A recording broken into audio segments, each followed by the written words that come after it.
Speaking English can feel scary, but confidence comes with practice. Whenever you feel nervous, remind yourself with these simple sentences. I am improving every single day. I am brave enough to speak even if I make mistake.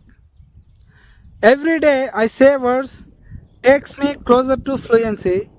My efforts today will create success tomorrow. Say out loud these lines every morning and believe in them. You will see turning your fear into confidence.